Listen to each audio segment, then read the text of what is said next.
ప్రధాని మోడీ గారు Brunei, Singapore 2 దేశాల పర్యటనకు బయలుదేరి వెళ్ళారు. బ్రూనై, సింగపూర్ మనకి చాలా ఇంపార్టెంట్. మనకు తెలుసు ASEAN association of south east Asian నేషన్స్లో 10 దేశాలు ఉన్నాయి. దానిలో బ్రూనై, సింగపూర్ కూడా ముఖ్యమైన దేశాలు అన్నమాట. ఈస్ట్ ఏషియా సమ్మిట్ కావచ్చు, ఆసియాన్ కావచ్చు, అంతకు మించి ఇండియాస్ లుక్ ఈస్ట్ పాలసీ అంటాం. 1992లో మనం లుక్ ఈస్ట్ పాలసీ స్టార్ట్ చేసాం. దాన్ని 2014లో యాక్ట్ ఈస్ట్ పాలసీగా ట్రాన్స్ఫార్మ్ చేసుకున్నాం అనమాట. సో దీనిలో కూడా ఈ ఏషియన్ దేశాలు చాలా ఇంపార్టెంట్. దానిలో బ్రూనై, సింగపూర్ దేశాలు కూడా ఉన్నాయి. ఈ 2 దేశాల పర్యటనకి మోడీ గారు వెళ్ళారు. బ్రూనైకి సంబంధించి బ్రూనైతో భారతదేశం దౌత్య సంబంధాలు డిప్లొమాటిక్ రిలేషన్స్ స్టార్ట్ అయ్యి ఈ సంవత్సరానికి ఎగ్జాక్ట్గా 40 ఇయర్స్ అనమాట, 40 సంవత్సరాలు అవుతోంది. బ్రూనై రాజు సుల్తాన్ హస్నైల్ బోల్కియా ఈయన పిలుపు మేరకు మోడీ గారు బయలుదేరి వెళ్ళారు. ద్వైపాక్షిక సంబంధాల సంబంధించి అంటే కేవలం బ్రూనై రిలేషన్స్ కోసం ప్రత్యేకంగా ప్రైమ్ మినిస్టర్ బ్రూనైకి వెళ్ళడం ఇదే ఫస్ట్ టైం. ఇంతకుముందు ఇండియన్ ప్రైమ్ మినిస్టర్ బ్రూనై వెళ్ళారు, కానీ చాలా సందర్భాల్లో రకరకాల సమ్మిట్స్కి వెళ్ళడం జరిగింది. కానీ ఇప్పుడు మాత్రం కేవలం ఇది బైలేటరల్ రిలేషన్స్ కోసం వెళ్ళిన పర్యటన అనమాట. సో 40 సంవత్సరాల నుంచి మనకి డిప్లొమాటిక్ రిలేషన్ ఉంది ఇండియా బ్రూనైకి. రెండో విషయం, బ్రూనై మనకు చాలా ఇంపార్టెంట్.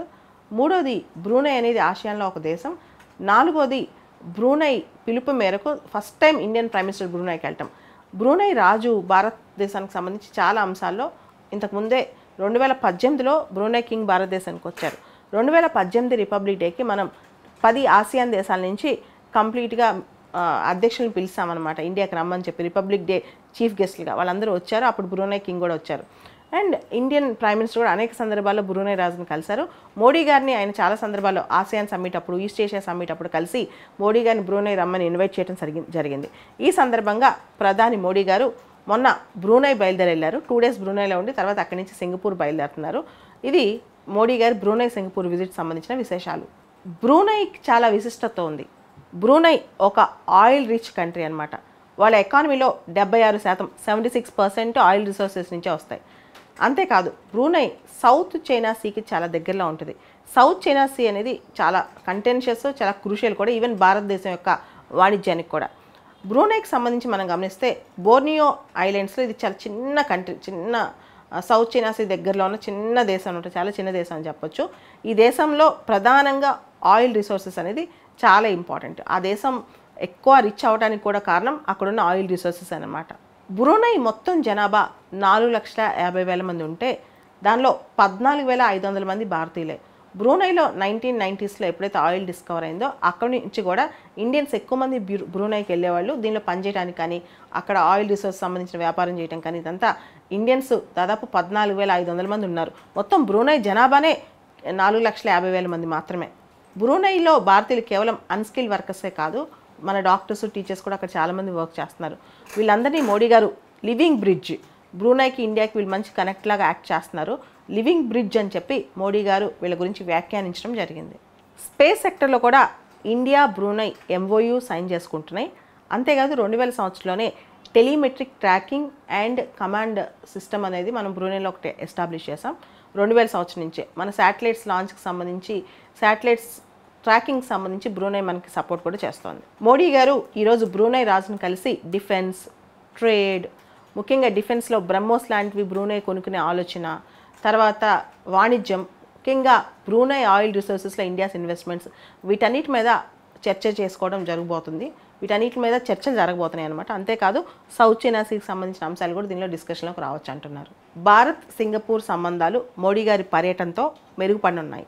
ముఖ్యంగా ఇండియా సింగపూర్ ట్రేడ్, ఇండియా ట్రేడ్లో సింగపూర్తో 3.2% ట్రేడ్ ఉందన్నమాట మొత్తం ఇండియా ఓవరాల్ ట్రేడ్లో.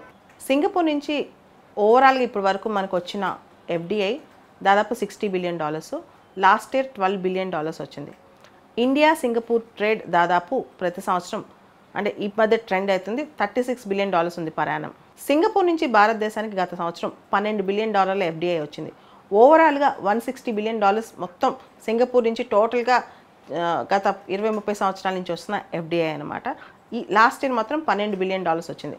అదేవిధంగా Bharat Singapore trade in value $36 billion ఉంది లాస్ట్ ఇయర్. దీంతో పాటు ఫినాన్స్ అండ్ టెక్నాలజీ సెక్టర్స్లో మనం చూస్తే కనుక భారతదేశం యొక్క unified payments interface UPI Singapore దేశం మొదటి దేశం అనమాట వాళ్ళ ఎకానమీలో మన UPIని ఇంటిగ్రేట్ చేయటం. రెండోది సింగపూర్ ఫస్ట్ శాటిలైట్ 2011లో లాంచ్ చేశారు, మైక్రోసాట్. అది భారతదేశమే లాంచ్ చేసిందనమాట. మనం చూస్తే ఫినాన్స్ సెక్టర్లో కానీ టెక్నాలజీ సెక్టర్లో కానీ ఇండియా సింగపూర్ చాలా కలిసి ముందుకెళ్తున్నాయి. 1965లో సింగపూర్కి స్వాతంత్రం వచ్చింది. వచ్చే సంవత్సరానికి సింగపూర్కి స్వాతంత్రం వచ్చి 60 ఏళ్ళు పూర్తవుతాయి అన్నమాట. ఈ సందర్భంగా మన రిలేషన్షిప్స్ అనేవి ఎన్హాన్స్ అవుతున్నాయి. ఏషియన్ దేశాల్లో ఇండియాకి లార్జెస్ట్ ట్రేడ్ ఉంది సింగపూర్తోనే.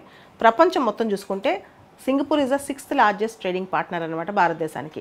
ఈ సందర్భంగా మోడీ గారి విజిట్తో సింగపూర్కి సంబంధించి ఇండియా ఏషియా సంబంధాలు, సింగపూర్తో రిలేషన్షిప్ అప్గ్రేడేషను, తర్వాత ఇండియా సింగపూర్కి సంబంధించి ట్రేడ్ అండ్ ఇన్వెస్ట్మెంట్స్, ఇవన్నీ చర్చలోకి రానున్నాయి. ఇండియా ఆర్సీఈపీలోంచి టాక్స్లోంచి బయటకు వచ్చేసింది, రీజనల్ కాంప్రిహెన్సివ్ ఎకనామిక్ పార్ట్నర్షిప్. భవిష్యత్తులో ఇండియా ఆర్సీపీలో చేరిద్దా అనే దాని మీద కూడా ఆసియాన్ దేశాలు ఆలోచిస్తున్నాయి అన్నమాట. ఇవన్నీ చూస్తే ఇండియా ప్రధాని, భారత ప్రధాని బ్రూనై సింగపూర్ విజిట్ అనేది ఇప్పుడు ప్రపంచాన్ని ఒక ఇంట్రెస్ట్తో, ప్రపంచం మొత్తం ఒక ఇంట్రెస్ట్ చూస్తుంది, మోడీ గారు ఏం చెప్తారా ఈ విజిట్లో అని చెప్పి. భారత్ సింగపూర్ మధ్య 2017లో డిఫెన్స్ కోఆపరేషన్ అగ్రిమెంట్ ఉంది.